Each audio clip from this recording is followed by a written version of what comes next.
Pernah nggak kamu ngerasa hidupmu seperti dikendalikan sesuatu? Kamu tahu harus berubah, tapi tetap diam.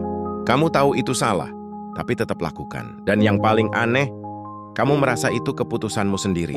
Padahal, mungkin bukan. Hari ini kita akan bongkar bagaimana otakmu diam-diam mengendalikan hidupmu tanpa kamu sadar. Otak manusia tidak diciptakan untuk membuatmu sukses, tidak juga untuk membuatmu bahagia. Otak dirancang untuk satu hal, bertahan hidup. Ribuan tahun lalu, nenek moyang kita hidup dalam ancaman. Satu kesalahan kecil bisa berarti mati. Jadi otak belajar fokus pada bahaya risiko hal negatif. Inilah yang disebut negativity bias. Makanya hari ini, satu komentar buruk lebih kamu ingat daripada 10 pujian. Otakmu tidak jahat, dia hanya terlalu protektif. Pernah debat dan sulit mengakui salah? Itu bukan karena kamu bodoh. Itu karena otakmu masuk mode pertahanan.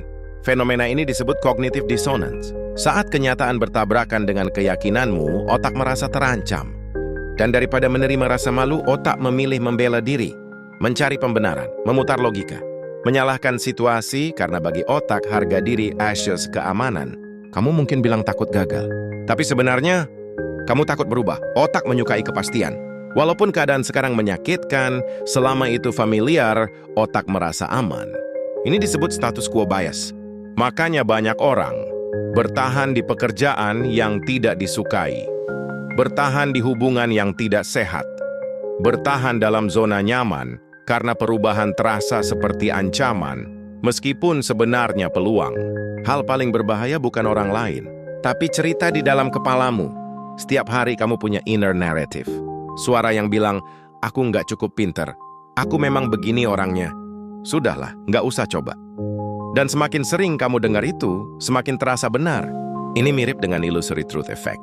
Sesuatu yang diulang terus akan terasa seperti fakta, padahal belum tentu benar. Jadi apakah otak adalah musuh? Tidak. Otak adalah pelindung yang terlalu berlebihan. Dia ingin kamu aman. Tapi seringkali, aman berarti tidak berkembang.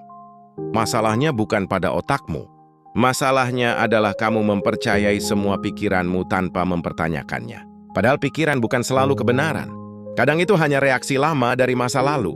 Kalau hari ini kamu sadar bahwa sebagian ketakutanmu hanya pola lama, maka kamu sudah selangkah lebih maju.